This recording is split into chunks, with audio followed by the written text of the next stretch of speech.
Hi everybody, Ziv Simon here. I'm the creator of Surgical Master. Welcome to part 3 of the Implant Placement Dilemma video series. And there's so much discussion that I had to split these videos into multiples. In the previous video, I showed you what the experienced clinicians say about the A or B question, and there was not always an agreement. And in this video, I'm going to talk about the social media interactions and the opinions from mostly Facebook, Aussie News, and Dental Town, so we can start to develop some type of understanding on how to think in regards to implant placement. And I believe that if you survived so far and you're watching part 3, you're like me interested in exploring this topic, because in order to understand complex situations, you need to understand the basics. And this is a very basic case, an upper molar implant replacement.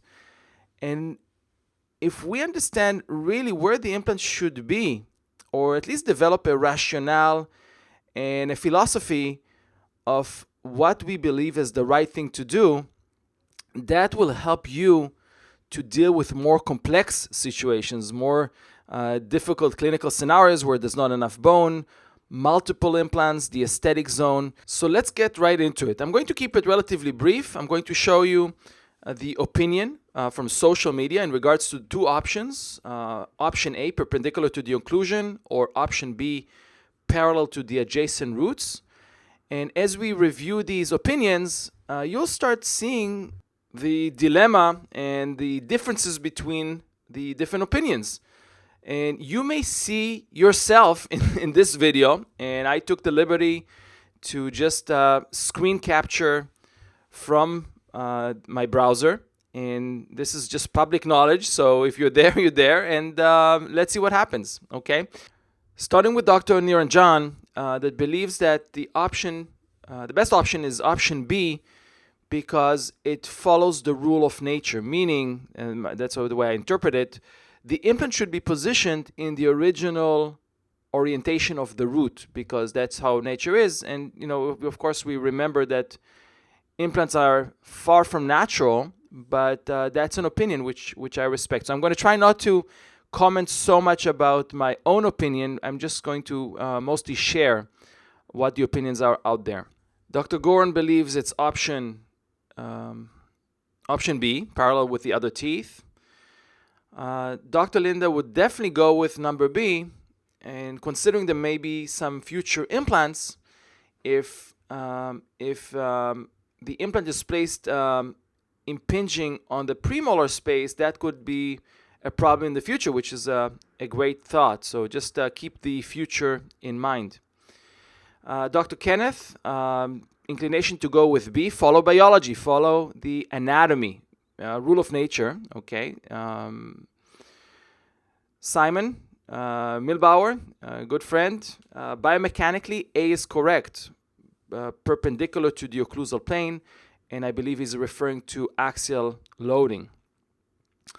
Dr. Nazmi, option B, because of a better emergence profile. I imagine the crown maybe having better contact areas, better embrasure space. Answer B.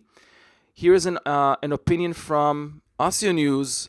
Dr. Saleh, the answer is B, and he gives two explanations. One, an occlusal explanation. It's more harmonized in terms of the occlusion. I believe better loading, less probable immature contacts. So he chose option B. But he believes also that there'll be better bone stability around the implant, less bone resorption, and overall the force distribution will be better. So he gave an explanation. So he chooses option B. Now, Dr. Dinesh prefers option A, because the axis of the crown should be parallel to the contact points, which I agree with. I just think that probably the axis of the implant in B is more parallel with the contact points, but of course I didn't give you, Dr. Dinesh, enough information, but you chose A.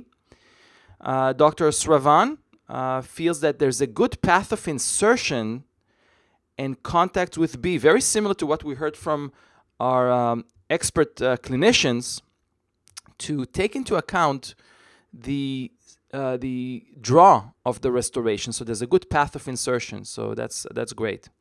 Dr. Nasser is choosing A because of mechanical reasons. I'm assuming because of axial loading perpendicular to the occlusion.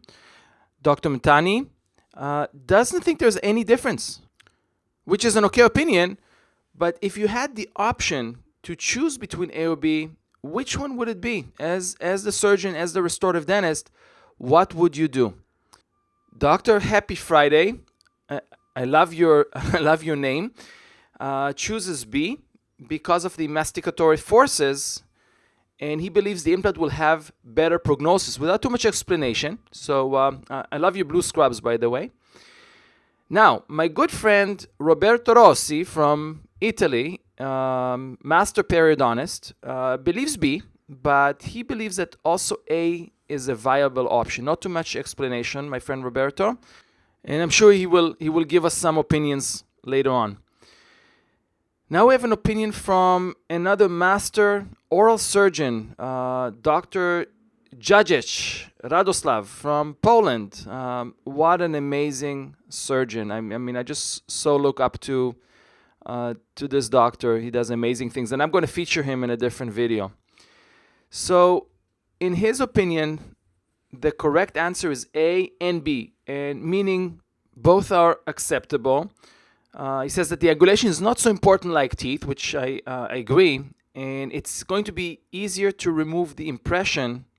And he also believes that it's the option B is better from an anatomical point of view. It's going to be harder to damage nerves and blood vessels in the anterior wall of the sinus.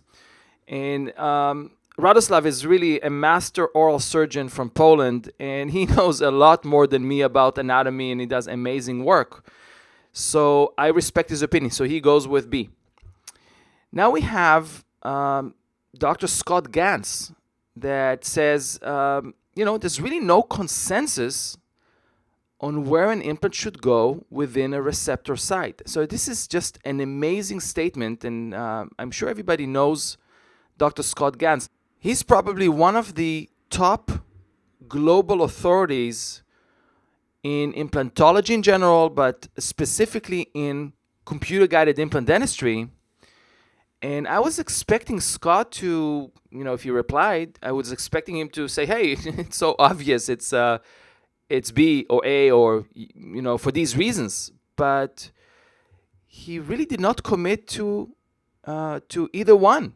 And I think that's amazing. I mean, if the world expert in implantology is not stating an obvious answer, there is something behind this question.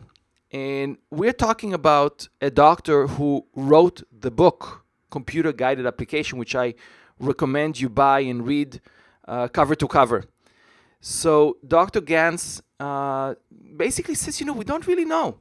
We don't really know. There's no consensus. I would love to get some more information from Dr. Gans and have him express more of the thought process when it comes to implant positioning. So Scott, thanks so much for your opinion, and hopefully we can discuss it a little bit more in the future.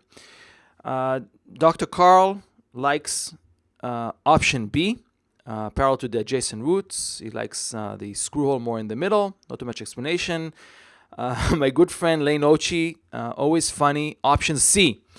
But I know Lane, and he's very, very sophisticated in terms of his thought process, and extremely knowledgeable when it comes to implant restoration. So I'm going to pick his brain next time I see him. So thanks, Lane.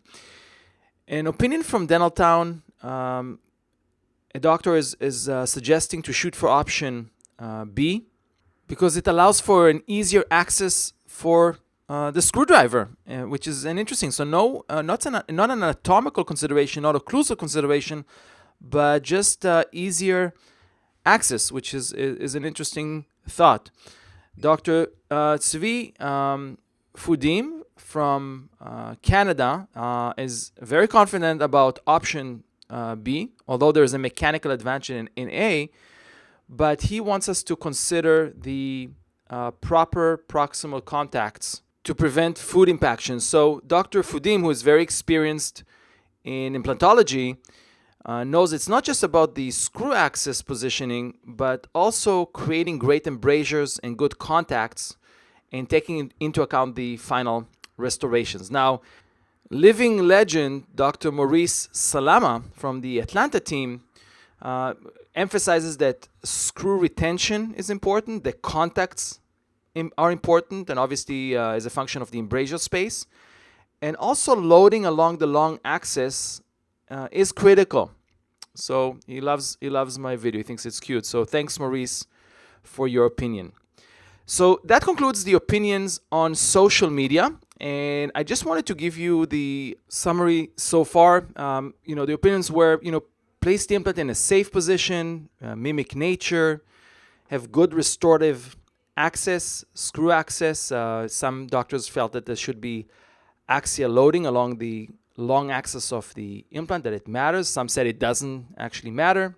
Some doctors chose B over A or A over B. Some felt it didn't make any difference. And some doctors related, again, to the final crown, that it should be screw retained. You should have a draw to create proper contacts and embrasure spaces. So in the next video, I'm going to reveal the conclusion of the survey, which is, again, very, very interesting. If you didn't take it, go ahead and click the survey link and give me your opinion, A or B. And I look forward to seeing you in the next video.